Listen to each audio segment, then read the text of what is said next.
Hey everybody, this is Q, and I am with ColionNoir, one of the more notable guys from YouTube right now, who has a very a great channel and a growing channel. So, hey Colion, how you doing today, man? I'm doing pretty good. About yourself, man?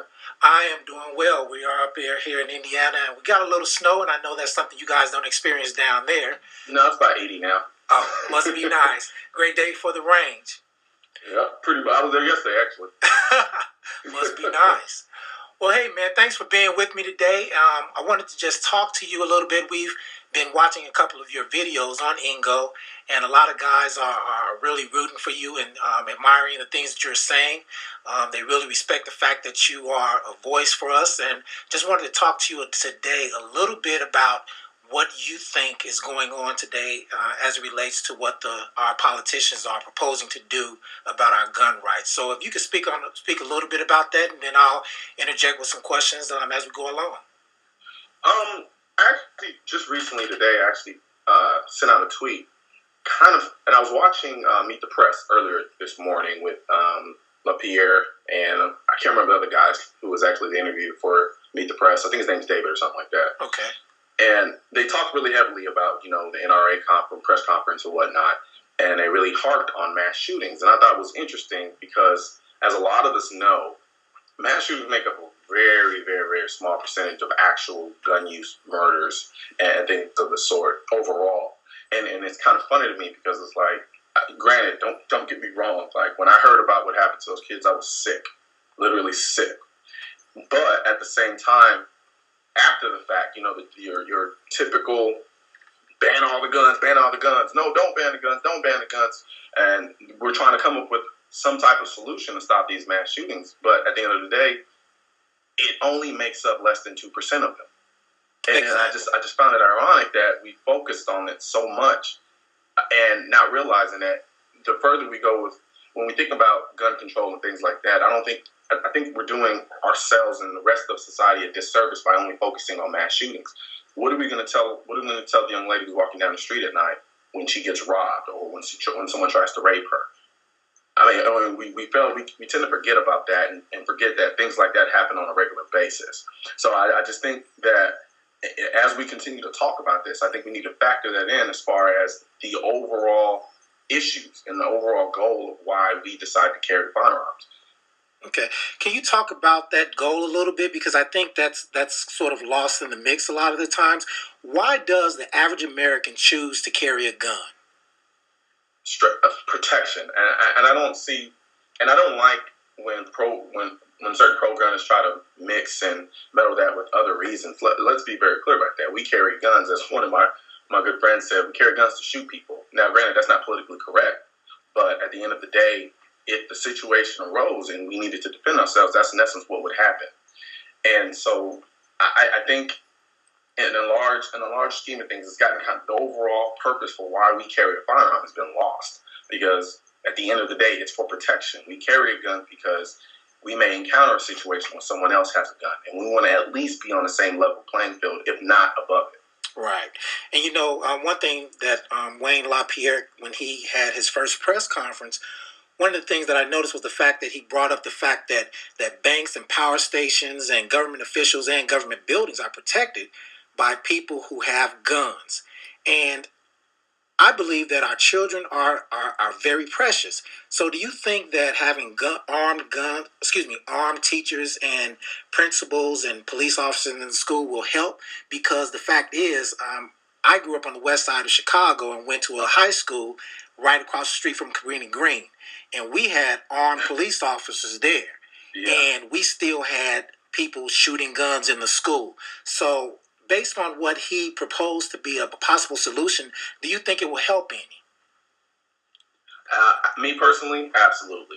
Now, I will say this: when I approach this, there are a number of people who are against guns that I talk to on a regular basis, and they always question me: do I really believe the stuff that I say? And I have to reassure them, yeah, I do.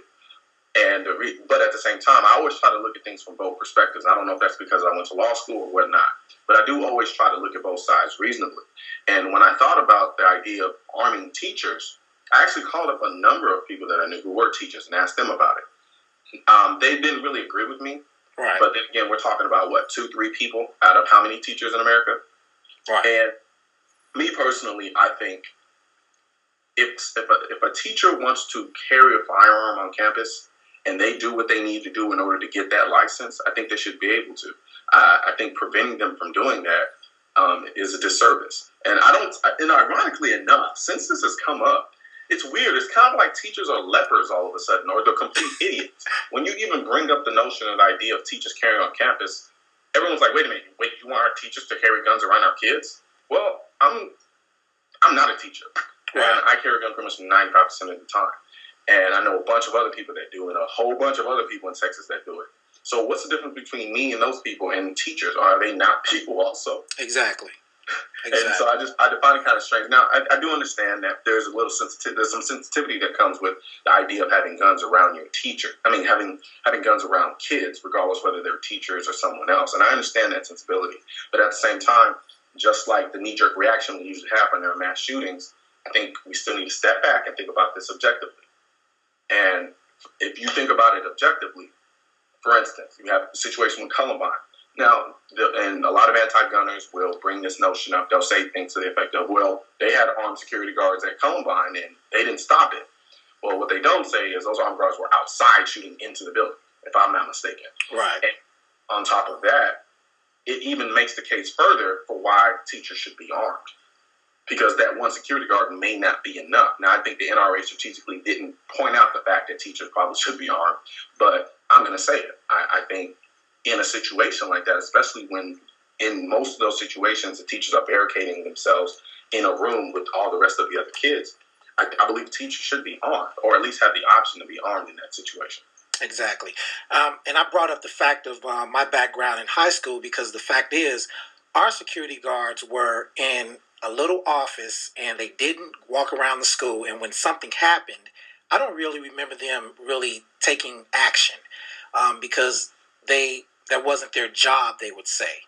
However, I believe if a teacher was in the vicinity of whatever may be going on, and that teacher chose to do something, that teacher should have the right to do that, and that teacher shouldn't be disarmed in the school, not allowed to do that.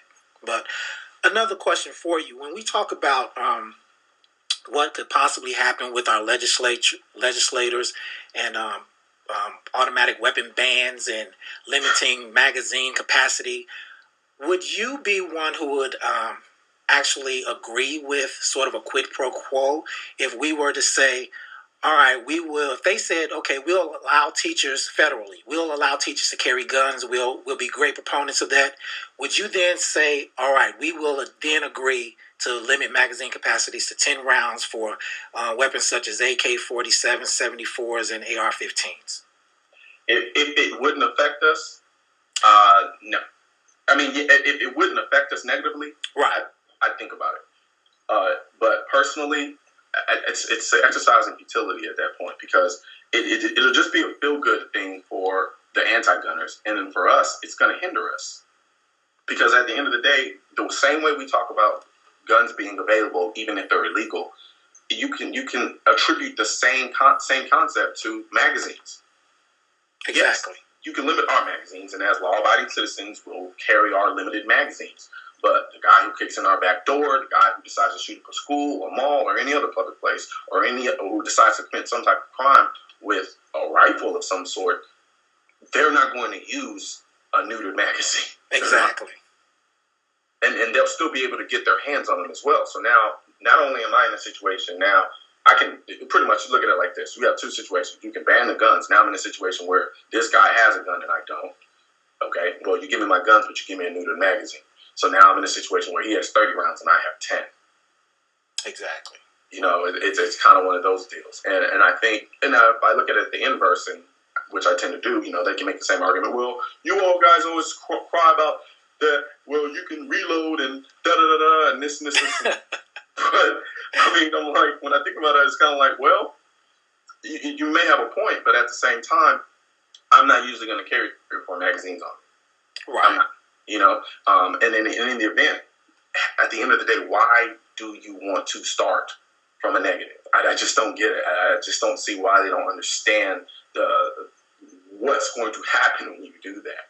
And it's not even an assumption; it's a guarantee, and that they've yet to really just fully comprehend that, and it's very frustrating. Right.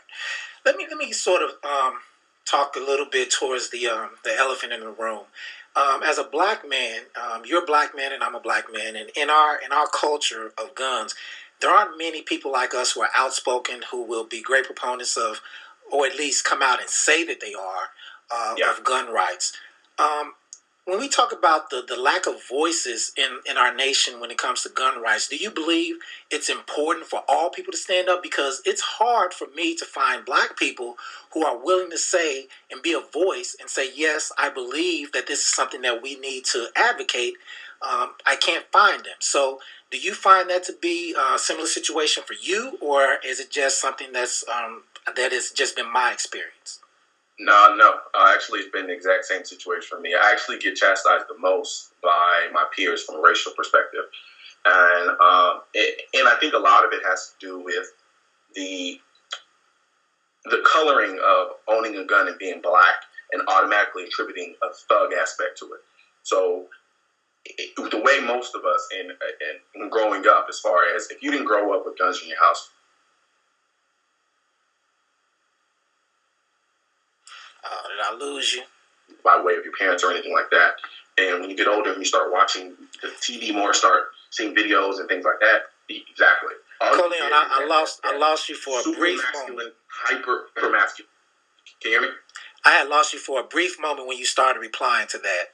Okay, all right, I'll start over. Okay. No, what I was saying was, yeah, absolutely. I actually get chastised more by some of my racial peers than anyone else. And I think a lot of it has to do with, in our culture, we automatically attribute thug and gun. Like, they're almost one and the same. And anybody who is black who's carrying a firearm is automatically perceived to be some type of thug. If I tell some people who are of my racial makeup that, I carry concealed, they're like, well, what do you mean, you sell drugs or something? Automatically the brain goes to that. They don't. Right. There is no concept of, no, I carry for protection. And then when you do say protection, it automatically assumes I'm living some type of violent lifestyle. Exactly. And I think a lot of that has to just do with the whole thug culture that a lot of our culture tends to embrace, but that's a whole nother video. Yeah. Last question. Do you believe that the government is going to attempt to do something like an automatic weapons ban? Do you think that is something that is really being considered, or do you believe it's sort of like a chess match where they're saying that they are going to do something like that and then eventually do something that's a lot less drastic? Because right now you can't go in any stores and find ammunition, and you can't find rifles, you can't find magazines. So do you think that something like this is something that is really a possibility that our government would do? Well, first I'll say this. It goes without question. Obama is probably the greatest gun salesman of the decade, hands down. He has sold more firearms than anyone that I can ever think of. Indirectly, of course. Right. Now, me personally, I think prior to the situation in Connecticut, I think Obama wasn't going to really touch it. I feel like if he could skate by without addressing it, he would have. Just because it's just so volatile. But considering what happened after Connecticut with the media and everyone else just being up in arms, I think they kind of put a foot to his throat, and they're kind of holding him to the fire. So at this point, he's going to have to bark loudly. He's going to have to make a lot of noise about it. Is he actually going to try to push it through? A part of me says, yeah, they're serious. And the only reason I say that is because, he's pretty much delegated it to Biden to handle all of that for the most part. And Biden has the time to do that. But because obviously we have more pressing issues at hand, so to speak, on a national scene. Even though I think that, considering it is the second, it's not. It's actually pretty damn important.